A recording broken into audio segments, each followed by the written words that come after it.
Hola a todos, bienvenidos a un nuevo programa de tertulias del Juego Cósmico transmitido por Radio Mantra FM 91.9. Mi nombre es Natacha Enríquez Paneico, me encuentran como @viajes de Nacho. También les invito a suscribirse a la web www.eljuegocosmico.com, donde encontrarán herramientas para crecer en independencia espiritual y energética. Recuerden que tienen disponible el WhatsApp de la emisora Mantra FM, que es +54 911 58 320669. Y hoy tengo al invitado más importante de todos los que he tenido hasta ahora. Para mí es un placer presentarles hoy a mi padre, José Antonio Enríquez. Bueno, ahí está mi papá y hoy vamos a hablar, el título del programa de hoy es De la teoría a la práctica. Em, La biblioteca cuando yo era pequeña estaba llena de libros de astrología, metafísica, espiritualidad, psicología y todo lo que tuviera que ver con temas, vamos a decir, esotéricos. Por lo tanto, mi padre y mi madre me dieron ese acceso y evidentemente ambos tenían una amplia visión acerca de todos estos temas, muy fuera de lo que serían las religiones. Mi papá ha sido para mí un ejemplo de vida, tanto mi padre como mi madre. Ellos son quienes verdaderamente me iniciaron a mí en este camino espiritual. Gracias a ellos yo estoy aquí. Y especialmente mi papá, con quien hablo muchísimo de todos estos temas. Así que bueno, papá, vamos a empezar hablando acerca de tu camino de vida. No tenemos muchos minutos en el programa de hoy, más o menos son 45 minutos que tenemos, así que vamos a aprovecharlo al máximo. Háblanos, por favor, de cómo era tu relación con tu papá y tu mamá, cómo fue tu infancia, qué recuerdas de allí. Y de allí arrancamos. Bueno, eh, mi relación con mi padre fue bastante buena, o sea, no había nada así de particular, pero con mi padre fue más difícil y posible. O sea, yo prácticamente todos los días tenía problemas, yo era muy rebelde, mi papá me insistía en que le pidiera la bendición y yo insistía en que no se la iba a pedir. eh, el personal que trabajaba en mi casa me decía, pero ¿por qué? ¿Por qué no lo haces? No, no lo voy a hacer. Prefería que me dieran correazos que me los daban. Me marcaban las piernas con correa. Cuando yo llegaba a la piscina a practicar natación, tenía las piernas llenas de correazos. Pero bueno, así transcurrieron. Pero bueno, fue, fue así. Eh, la- eh, pero mira, yo no sé hasta qué punto eso fue un gran tema, pero yo sí creo que, no sé si puedo contar lo que hice más adelante al respecto. Bueno, si quieres, vamos avanzando un poco. Bueno, Sé que puedo, estudiaste en un colegio católico, eso también. eh, Ignacio, que era total de jesuita, totalmente católico, obviamente. Ahí estuve toda la vida prácticamente, excepto un periodo que estuve viviendo en Madrid, donde además me hicieron bullying por ser extranjero, etcétera. Y cuando regresé a Venezuela, otra vez bullying, porque hablaba como español. Y así, bueno, además yo era pelirrojo, pecoso, o sea, típico, bueno, era fácil de burlarse de mí. Bueno, el caso es que yo peleaba constantemente, pero a puños, ¿no? Pero bueno, el caso es que yo cuando ya me gradué de bachillerato, ya empecé a tener unas experiencias interesantes, digo yo. Bueno, eh, bueno, quiero contar algo que me ocurrió estando en bachillerato, en primer año. Me acuerdo que más o menos refleja un poco cosas que me pasaban a mí constantemente. Y es que el profesor de educación artística nos explicó las pirámides de Egipto. y nos habló de los 20.000 o 40.000 esclavos que arrastraban piedras y con esas piedras a latigazos hicieron las pirámides. Y a mí eso me pareció tan absurdo que yo prácticamente salí corriendo a una librería, no iba a comprar libros, sino iba a hojearlos como si fuera a comprarlos, pero buscando información porque me parecía absurdo. Y me he pasado la vida entera recolectando eh, información justamente de las pirámides. Fui en persona después a ver las pirámides, entré en las pirámides y todo porque es que a mí me chocaban muchas cosas que enseñaban como que era la verdad y a mí me chocaba como eso no puede ser verdad. Y así pasó, por ejemplo, entonces cuando me gradué de bachiller voy a Estados Unidos como estudiante de intercambio y me toca vivir con una familia norteamericana. Este, ahí nadie, yo hablaba casi nada de inglés, pero ahí nadie hablaba español. Y o sea, o hablaba o me volvía loco. O sea que ya al mes ya yo estaba hablando inglés. Y, y bueno, el caso es que en esa experiencia empecé a darme cuenta de que lo que me habían enseñado durante toda la vida en el colegio donde yo estaba católico, cuando uno se confrontaba en un colegio público, donde habían todas las religiones, habían testigos de Jehová, luteranos, judíos, lo que fuera, y habían también católicos, pero empecé a darme cuenta que no todo lo que yo había aprendido era necesariamente la verdad. O sea, la verdad era relativa, ¿no? Y empecé yo mismo a oír qué es lo que decían unos y otros de y empecé a formarme mi propia, Criterio. bueno, mi propio criterio de cómo era la cosa, ¿no? Empecé también a leer y a ver cosas, a confrontarlo. Una de las cosas que yo me recuerdo que empecé a confrontar era que yo había leído, en efecto, cuando leía el misal en los días de bachillerato, que teníamos que ir todos los días a misa, yo tenía un misal. Y en el misal salían todos los evangelios y todas las epístolas. Yo me recuerdo haber leído en un momento dado, ya muy cerca de mi graduación, un evangelio que hablaba de que Jesús eh, estaban en la calle, algo así, y uno de los discípulos de Jesús le pregunta a Jesús, mira, este ciego de nacimiento, eh, ¿él pecó o fueron sus padres los que pecaron? ¿Por qué nació ciego? ¿Por un pecado de él o un pecado de sus padres? Yo decía, bueno, ¿qué es esto? Si nació ciego, ¿en qué momento pecó? ¿No? Entonces, la única manera de que esta pregunta tenga sentido es que a los discípulos les enseñaban de la reencarnación. Es la única respuesta que mi cabeza, y así, entonces, eso me llevó un poco a informarme de lo que era la reencarnación y por qué tenía sentido, etcétera, etcétera. Y yo ese tema eh, lo manejo como, como mi verdad, pues. O sea, yo sí creo en la reencarnación y sí creo que uno va en esta vida expandiendo la conciencia a través de sucesivas encarnaciones y en esas encarnaciones uno va, en efecto, expandiendo la conciencia. Bueno, esa era mi manera de, de, de creer en la razón por la cual existimos y volvemos a encarnar, etcétera, ¿no?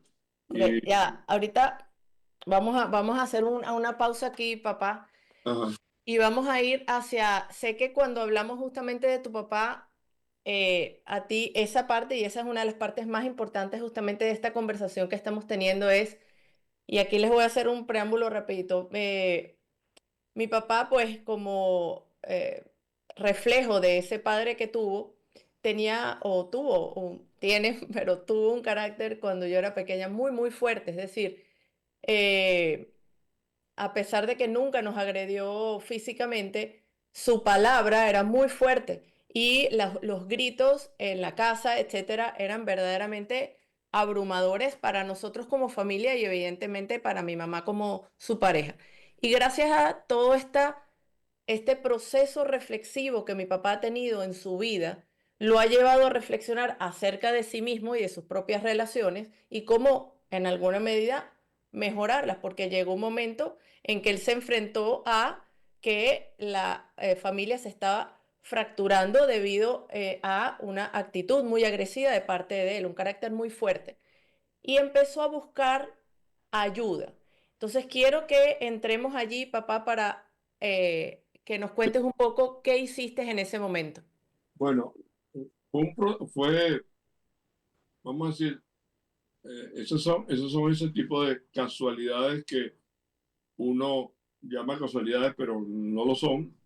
Pero en efecto alguien me invitó a ir a un retiro espiritual, no, un retiro de una señora que era experta, había escrito un libro sobre el cerebro triuno, o sea que el cerebro era el cerebro izquierdo, el cerebro derecho, y bueno, ella escribió un libro sobre el cerebro el cerebro no era uno solo.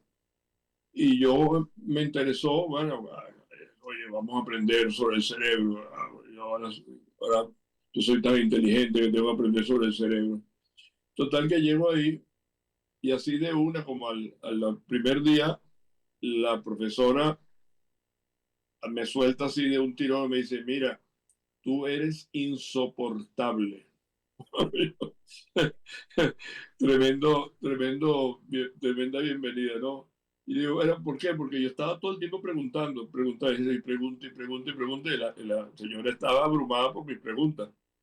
Entonces, ella me fue llevando y me dijo, bueno, mira, tú tienes que empezar a, a conectarte con con tus otros cerebros, ¿no? Está el cerebro límbico, que es el cerebro emocional. Y bueno, total que empecé yo a esa tónica de empezar y fui a varios encuentros que eran de 5 o 7 días que estábamos, y entonces ella nos iba explicando y yo iba aprendiendo. Hubo uno muy significativo que quiero contarles. Ya había más o menos avanzado yo en varios encuentros de estos, y este era de sueños, que donde ella explicaba que en los sueños uno se conectaba con el subconsciente, le hablaba, le daba mensajes al consciente, ¿no? Que eran, y que eh, íbamos a tratar de conectarnos con lo que soñábamos y ponerlo en práctica. Bueno, resulta que yo sueño que eh, mi padre se hacía presente en una de esas reuniones donde había como 50 personas, y se apersonaba en uno de los 50 que estaban ahí, y yo invitaba a esa persona a que se hiciera el papel de mi padre, se plantara frente a mí y me dijera que me quería, que él me quería a mí, ¿no? Bueno, yo a veces, para contar esto, normalmente se me salen las lágrimas. Es raro que no se me hayan salido ahorita, pero me conmueve mucho contar esa experiencia. Entonces yo veo enfrente de mí un teniente coronel que tenía una cara bueno, de militar, que así, una quijada así fuerte, bueno, un tipo que se veía muy agresivo. Y yo le digo que si por favor se puede parar, abrazarme y decir que es mi padre y que él me dice que me quiere. Bueno, yo me puse a llorar como un bendito y los 50 que estaban en la reunión, bueno, aquello eran lágrimas que corrían prácticamente por todo el salón. Bueno, yo considero que ese momento fue un momento de rompimiento, por decirlo así. Y yo hoy día, muchas veces rezo y rezo por mi padre y, y lo siento que está cerca de mí y me protege. Me doy cuenta que el mal carácter de él tenía que ver con lo mucho que le había costado la vida, pues la cantidad de cosas que tuvo que hacer por nosotros. Y bueno, descubrí que hay personas, como me estaba pasando a mí, que no eran capaces de expresar su amor de una manera eh, que, que consideran muy femenina, por decirlo así. Eso más o menos me pasaba a mí. Eso me llevó luego a una psicóloga que me habló de cómo como yo proyectaba mi furia, en, en, en, no, mis actitudes emocionales lo proyectaba en mi esposa. Entonces mi esposa era muy emocional y ella me proyectaba a mí todas vamos a decir, su carácter fuerte que lo tenía, pero que nunca lo mostraba. Ponte un poquito más atrás en la cámara, papá, para que se te vea eso ahí. Okay. Listo, sigue con... ajá. Este, Fuimos trabajando el asunto de cómo era la proyección, de cómo era esto, cómo era, bueno, hasta que yo me recuerdo que yo un día estoy en mi habitación y llega ella de la calle y empieza a reñir ¿quién dejó esto aquí? No sé qué cosa, y yo empiezo, ay, Dios mío, por fin me quité de encima ya la proyección, ya ella está viviendo su propio mal carácter, igual que el mío. Pues lo vi como un triunfo, pues, ¿no? Y en efecto, en mi casa empezaron a notar, y Natalia lo puede aseverar, que yo entonces, oye, había una fiesta en mi casa y yo era el que ponía los mantelitos en las mesas y ponía las flores, etcétera, etcétera. Cosas que yo consideraba en otra época anterior, cosas que hacían las mujeres y que los hombres no eran como para hacer esas cosas. Y sin embargo, empiezo a hacer mucho más, vamos a decir, en mi opinión, haciendo cosas que normalmente hacían las mujeres, pues. Pero era en efecto la parte emocional que se estaba destapando y yo la estaba viviendo, pues, ¿no? Entonces, bueno, este, eso fue algo también curioso, pues, este, bueno, a mí vamos a decir, me volteó un poco la vida y entonces empecé a sentir que ya me llevaba mucho mejor con mis hijos, con mi esposa, etcétera. Y, y además, ya para esa época yo empecé a meterme en un grupo de meditación, y a mí me costó 2 años yendo al grupo de meditación sin poder meditar, o sea, no me conectaba. Hasta que finalmente a los 2 años, me acuerdo, una señora a quien le agradezco mucho, que era la pareja del maestro de meditación, me agarró un día y me dijo, tú vas a salir de aquí hoy meditando. Y me explicó y etcétera, estuvo conmigo hasta que logré, en efecto, conectarme. Y de ahí en adelante, eso fue hace como casi 30 años, digo yo, Más de 30 años. yo no he dejado un solo día de hacer meditación. No he dejado un solo día. A veces 2 veces al día, si puedo 3 veces, pero yo hoy día que ya estoy, vamos a decir, retirado, pero siempre tengo cosas que hacer. Trato cada vez que tengo un momento, sobre todo en la noche antes de acostarme y en la mañana mientras mi esposa hace yoga. Este, ¿Y y qué bueno, sientes? ¿Qué sientes cuando, hoy en día, qué sientes cuando meditas? bueno, no tienes idea. Es algo, o sea, yo estoy metido en una burbuja que me llena el alma, no sé, me siento súper lleno, o sea, como lleno de energía, lleno de...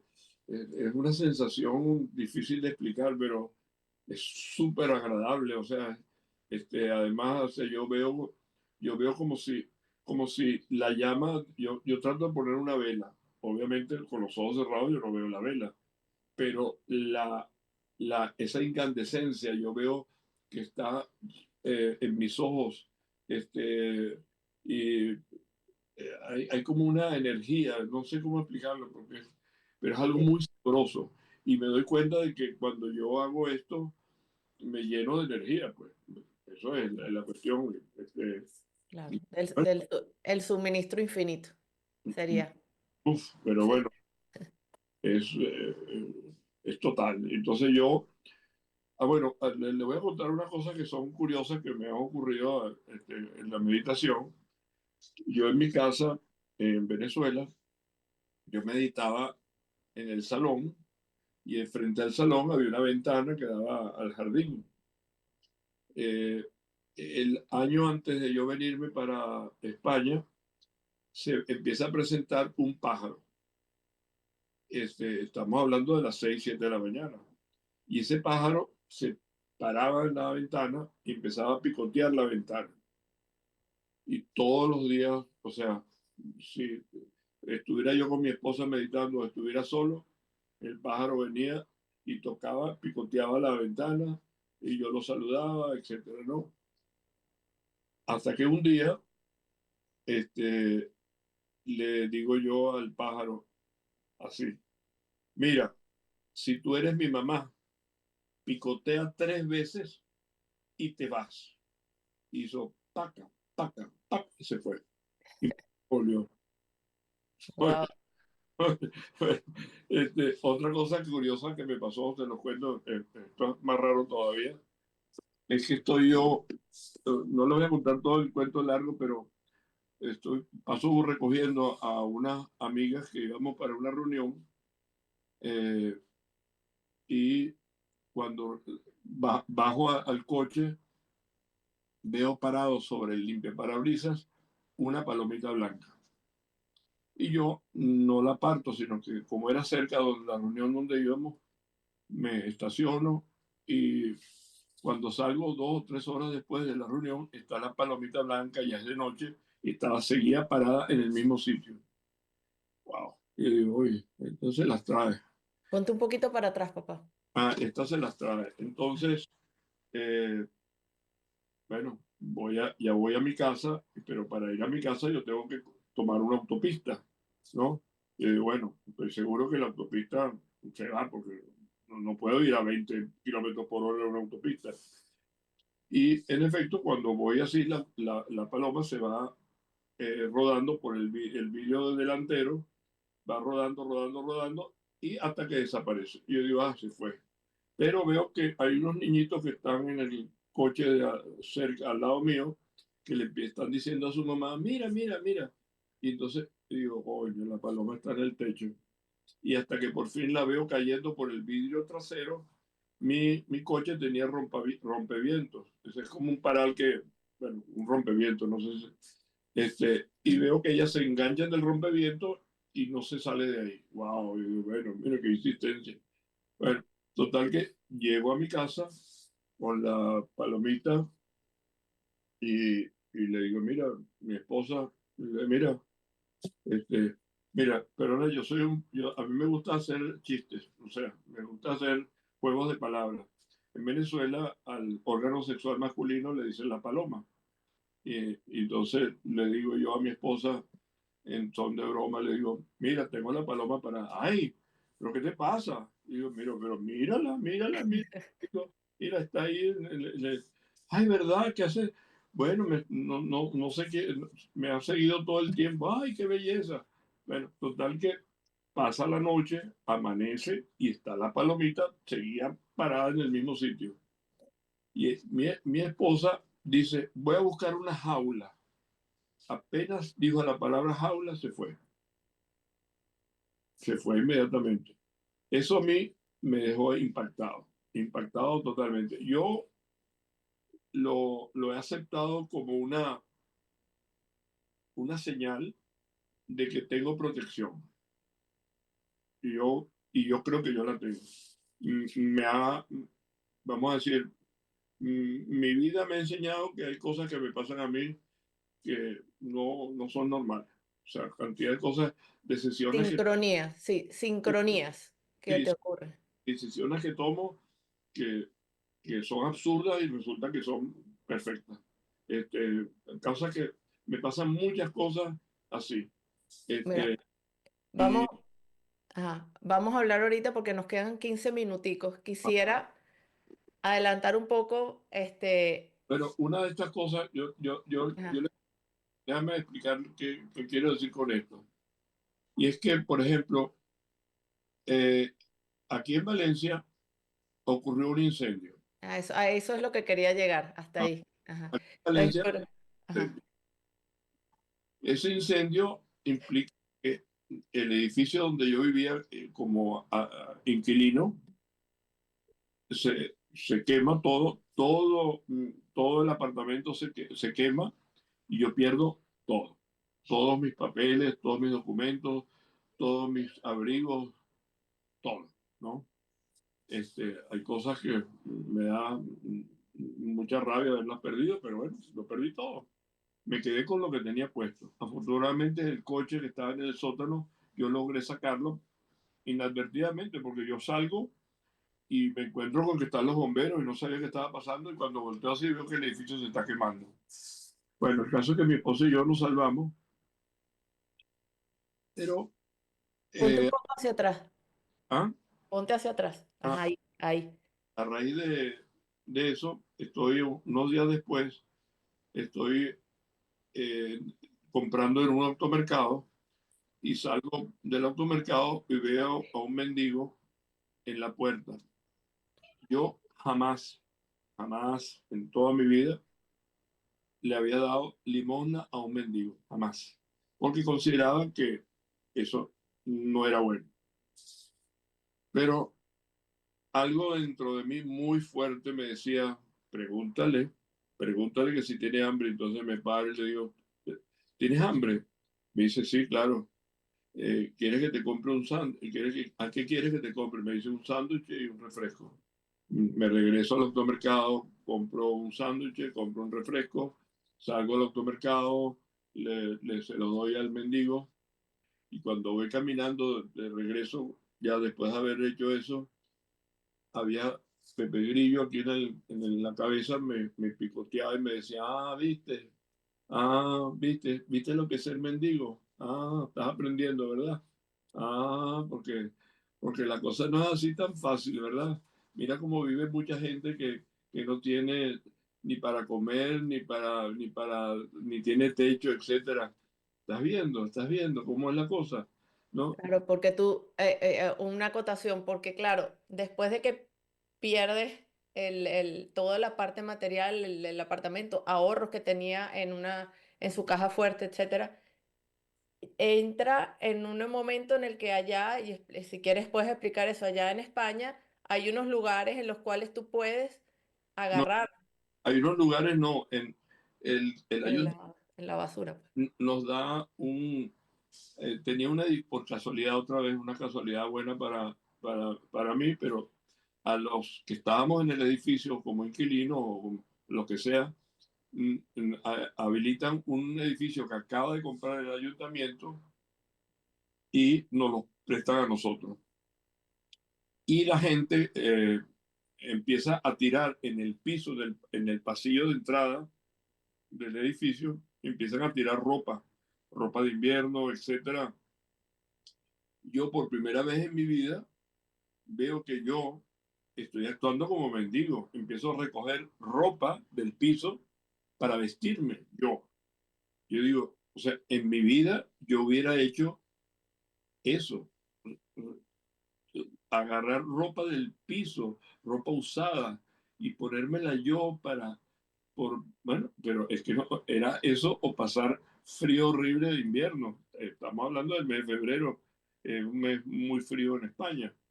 Y, y bueno, y otra vez yo decía, aquí hay otra lección, estás aprendiendo que no siempre uno está, y hay gente que necesita este, eh, eh, que vivir de lo que le dan, ¿no? Y tú has tenido todo en la vida, es verdad, tú has tenido una vida muy cómoda, pero quería que tú aprendieras a ver cómo se comportan cuando uno está totalmente necesitado de ayuda, porque no tienes ni dinero ni nada, ¿no? Y en efecto, bueno, yo lo vi como una lección y, y, y así yo lo llamo, esas son lecciones de ampliación de la conciencia. Eso para mí ha sido tanto lo que me ocurrió este, en esto con el mendigo u otras cosas, son este, lecciones que me envían de allá arriba, digo yo, mi ángel de la guarda o quien sea que haya Tu arriba. propia alma, ¿Ah? tu propia alma. Mi propia alma, qué sé yo. Pero mira, aprende esto, aprende a leer, aprende a escribir, bueno, aprende a, a- A a- ser más empático. no, y no solamente eso, a vivir con menos. O sea, Ujú. eh, yo siempre he vivido en abundancia. O sea, yo no tenía 2 pares de zapatos, tenía 7 pares de zapatos. Ahora tengo un par de zapatos y otro por si acaso, más nada. Ahora tengo, y así todo es lo básico. Lo mismo, el apartamento donde estoy es lo más pequeño posible, ¿no? Este, lamentablemente tengo un solo baño para dos, para mi esposa y para mí, cual es causal de divorcio, dicen por ahí, un solo baño. Este, pero bueno, es así. O sea, Es antes así. tenía dos, ahora tengo uno. Y así todo. Todo es muy, muy, muy lo suficiente para vivir, ¿no? Y Claro. es otra lección. Y así, son lecciones más lecciones más lecciones más lecciones constantemente. Pero es que son tantas que no, ahorita no, o sea, no me Claro, claro. todas, Vamos, pero va- muchas. ok, vamos ahorita a hacer aquí una pausa porque quiero hablar en los últimos minutos que nos quedan de un tema. Bueno, primero, por esto que estamos hablando, es que se llama esto de la teoría de la práctica. ¿Por qué? Porque justamente todos esos libros y toda esa biblioteca que estaba en mi casa es puras letras y palabras, que al final ese conocimiento, si no ocurre algo que a través de tu propia experiencia, tú ese conocimiento lo puedes aplicar, eso no se transforma en sabiduría. Entonces, un hombre como mi papá de ya casi 80 años ha ido transformando todos esos libros, ese conocimiento en sabiduría, pero eso realmente requiere del paso del tiempo de una vida. Uno no puede apresurar a la sabiduría, uno no puede realmente hacer que eso entre porque sí, sino que verdaderamente lo tienes que ir viviendo. Y hay algo, un tema que lo quiero tocar en estos últimos minutos. Eh, Evidentemente mi papá siempre ha sido abierto de mente, pero como todo, porque todos tenemos zonas de confort y cosas, creencias que las tenemos extremadamente arraigadas y nos cuesta realmente cuando uno recibe una información contraria a eso, tú dices, entras en disonancia cognitiva y no lo aceptas. Algo que, y esto sé que no lo vamos a hablar extensamente, pero cuando yo en el 2020-2021 hablaba con mis padres de todos los temas que se estaban viviendo en ese momento y les decía, por favor, no se vayan a pinchar, porque no vamos a nombrar la palabra, ellos estaban absolutamente claros en lo que estábamos viviendo. ¿Pero por qué? Porque en el 2001, el 11 de septiembre del 2001 con Sí, el tema de las Torres Gemelas, ya yo andaba en estos temas y mi esposo y yo le transmitimos a mi papá, mira, eso no fue normal, eso es un autoatentado, eso no tiene razón de ser. Y mi papá en ese momento, a pesar de que tenía un camino espiritual, etcétera, en ese tema en específico no lo podía creer, decía, no, no puede ser que hayan sido capaces de generar esta situación para, por ejemplo, invadir otro país.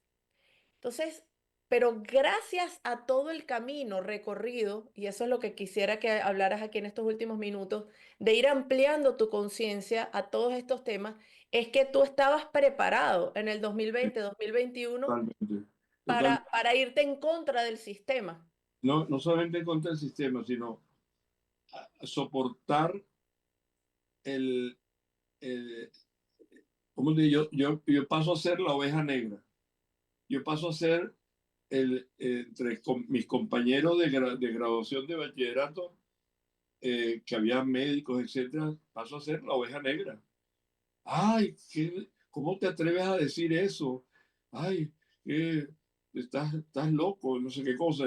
Y entonces, además, claro, se molestaban y se siguen molestando. Y prácticamente me vetan y se molestan de que yo sea parte del grupo de chat de WhatsApp, porque yo decía cosas que nadie aceptaba. Este, Mira, es así, o sea, uno empieza, cuando uno tiene una opinión que no está, que contrasta con lo que hacen las ovejas van todas siguiendo al pastor, y viene una oveja y dice, oye, por ahí vamos a un precipicio. Ah, hay que seguir al pastor, hay que seguir al pastor, hay que seguir al pastor, todas vamos hacia allá, todas vamos. No seas tonto, sigue al pastor. No, no, no, por ahí se va por un precipicio, hay que seguir al pastor. Bueno, y yo era la oveja negra, y es duro, porque empiezo a ver cosas que los demás no veían, y eso, a raíz de eso, empiezo a ver no eso, sino muchas otras cosas. Y tengo respuestas además. Mira, yo sé que esto a lo mejor no es lo que tú estabas queriendo que explicara, pero me estoy acordando ahorita que a mí me dio un infarto hace como 2 años. Y me acuerdo que estaba con el médico de mi esposa, estaba ahí en el consultorio con él, y cuando yo le digo que tuve un infarto, ay, pobrecito, ¿sabes? Tiene una actitud así como yo digo, no, hombre, qué bueno. ¿Cómo que qué bueno? Y dice, claro. Entonces le pongo un ejemplo, le digo, mire, si yo voy por una carretera oscura y sale de noche a medianoche, sale un coche y me choca el coche, y me veo obligado a detenerme y salgo hecho una fiera contra el que me chocó, y el que me chocó me dice, señor, yo sé que lo choqué y perdone, pero mire, 50 metros más allá hay un precipicio y usted iba directo al precipicio porque se cayó el puente, y no se hubiera matado, se hubiera muerto. Y yo digo, yo, gracias al infarto, cambié mi dieta, mi método de vida, muchas cosas, y yo hoy día vivo una vida mucho más sana gracias al infarto. Entonces, para mí el infarto fue una bendición. Entonces, ese cambio de ver las cosas, el lado positivo y verlo más bien como unos mensajes positivos para mí, es lo que me ha cambiado la vida. Claro. ¿Entiendes? O sea, ya no es lo mismo, no es lo mismo. Yo hoy día las cosas, me pueden pasar cosas y digo, no hay mal que por bien no venga. Esa es mi frase favorita. No hay mal que por bien no venga. Y que mucha gente no entiende, pero sí, no hay mal que por bien no venga, pues. Y Es así, así. Es así. tranquilamente. Es Pero así. Bueno, ajá. ah, Algo más así que quisieras agregar. sí, la otra cosa es, hay una frase que a mí siempre me tornaba en la cabeza, que Jesús dijo, la verdad os hará libres. La verdad os hará libres. Yo decía, pero ¿y cómo? ¿Qué es eso? ¿Qué es eso? Hoy día lo entiendo perfectamente. O sea, al uno darse cuenta de que la prisión más espantosa en que estamos viviendo todos en el mundo es la cantidad de mentiras con que nos tienen prisioneros y nos llevan por un callejón donde tienes que comportarte así, tienes que creer esto, tienes que tener miedo. El libro 1984 de George Orwell, 1984, donde a través del miedo y de las mentiras, la sociedad distópica es como funciona. Bueno, lo estamos viviendo, lo estamos viviendo y darse cuenta de eso me parece a mí un o sea, es terrible, pero por lo menos me doy cuenta. La verdad estará libre. La Yo, verdad, para libre. Bueno, ya nos queda un minutico de programa, pero quisiera, bueno, primero que nada, compartirles, bueno, mi intención justamente invitando a mi papá era esta, exactamente, que contara todo esto que nos ha transmitido. Fíjense cómo en las culturas chamánicas, las culturas ancestrales, siempre los ancianos, no es que mi papá sea un anciano, pero para que se entienda, digamos, los mayores de la tribu, los mayores, siempre eran venerados justamente porque eran los que podían transmitir la sabiduría, porque nuevamente la sabiduría no se puede transmitir a menos que hayas vivido y que verdaderamente ese conocimiento lo hayas pues hecho carne y a través de esa experiencia puedas entenderlo. Lamentablemente hoy en día hay poca a veces comunicación entre los mayores de la familia y los niños, especialmente los nietos. Eso es algo muy importante de recuperar. Si los nietos, si hubiera esa comunicación más fluida, pues la educación sería mucho, para mí, muchísimo mejor. Agradezco realmente a mi papá por haber estado aquí presente hoy. eh, y bueno, por haber desnudado su alma y compartido algunas de las experiencias que ha tenido en la vida, por ser verdaderamente tanto él como mi mamá un ejemplo de vida, de no de que fueron perfectos, sino que cometieron muchos errores, tuvieron muchos aciertos, pero fueron capaces justamente de aprender de esos errores, de aprender de los obstáculos, de los desafíos de la vida. Y eso me dice a mí, ok, ese es el ejemplo a seguir. Así que bueno, gracias papá. Ya es un momento de despedirnos y bueno, espero que a los que les gustó este programa pues lo compartan con sus seres queridos. Se puedes decir chao. Puedes decir chao. Gracias. yo, saludos Saludos. Gracias, gracias, papi, gracias. Chao, a chao. Nos quedamos aquí, ya yo te aviso.